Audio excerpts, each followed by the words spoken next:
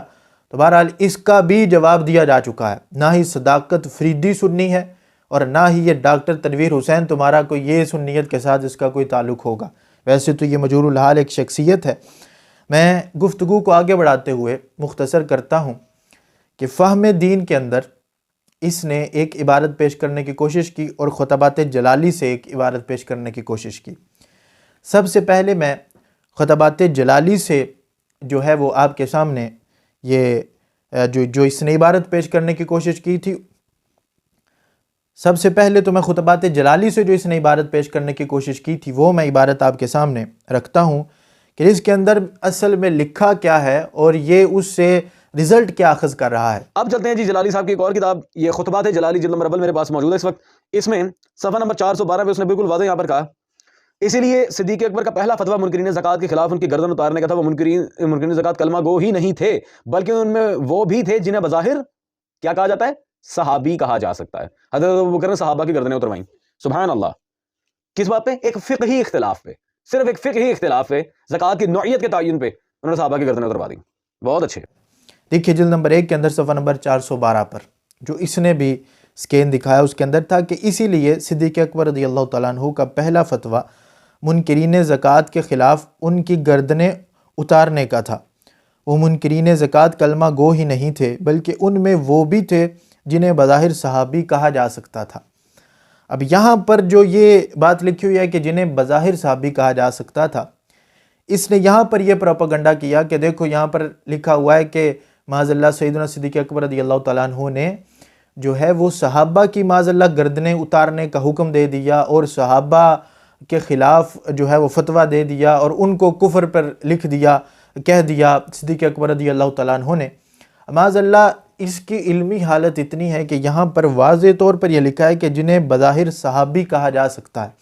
بظاہر صحابی کہا جا سکتا تھا، جنہیں بظاہر صحابی کہا جا سکتا تھا۔ اب یہ بظاہر کا لفظ یہ بتا رہا ہے کہ اب رسول اکرم صلی اللہ علیہ وآلہ وسلم کے زمانہ اقدس کے اندر تو وہ موجود تھے، کلمہ بھی پڑھا ہوا تھا، لیکن بعد میں جو صحابیت کی تعریف ہے کہ مرتے دم تک، آخری وقت تک وہ ایمان پر قائم رہیں تو پھر صحابیت کے صف میں وہ داخل ہوتے ہیں، لیکن وہ آخری وقت میں جو تھے وہ زکوٰۃ کے منکر ہو گئے تھے۔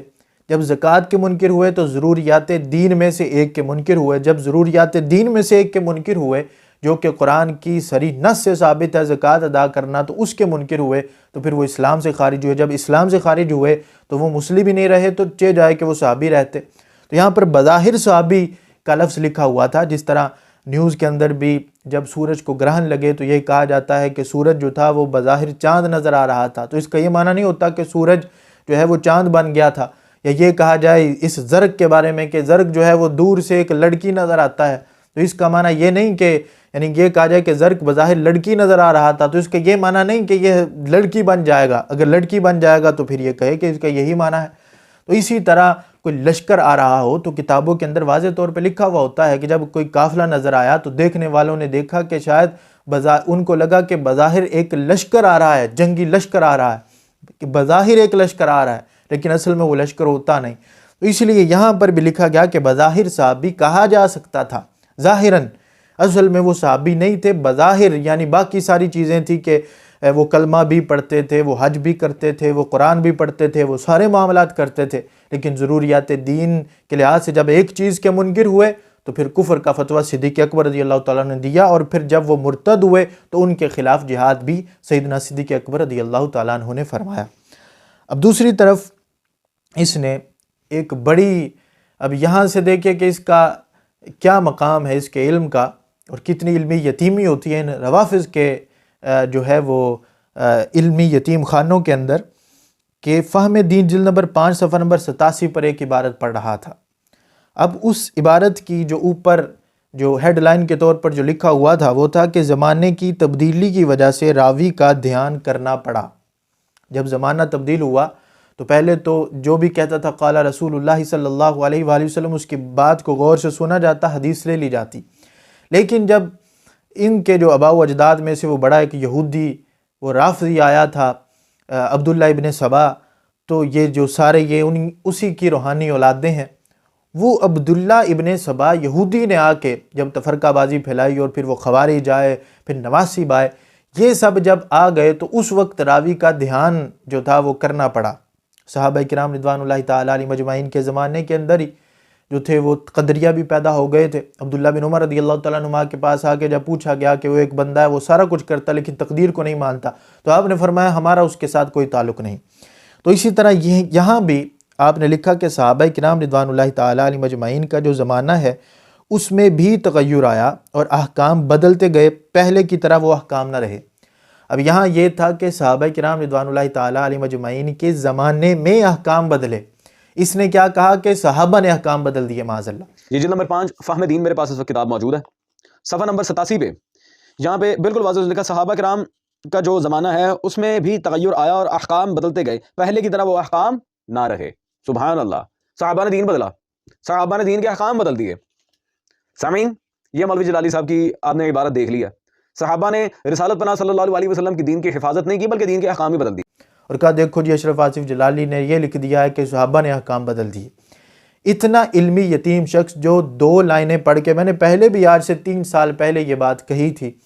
کہ اس کو کوئی نشان لگا کے دیتا ہے، کیونکہ اس بیچارے کو بے وقوف کو خود تو پتہ نہیں چلتا کہ عبارت کیا ہے، پھر عبارت سے میں نے اخذ کیا کرنا ہے، عبارت سے رزلٹ کیا نکل رہا ہے،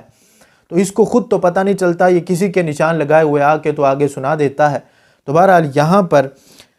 صحابہ کے زمانے میں تغیر کی بات ہو رہی ہے، نہ کہ صحابہ نے تغیر کر دیا تھا احکام کے اندر۔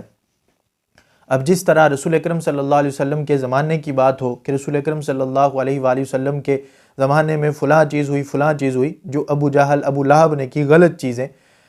اب ان کو کیا کوئی رسول اکرم صلی اللہ علیہ وسلم کی طرف منسوب کر دے گا معاذ اللہ؟ تو ایسا نہیں ہے۔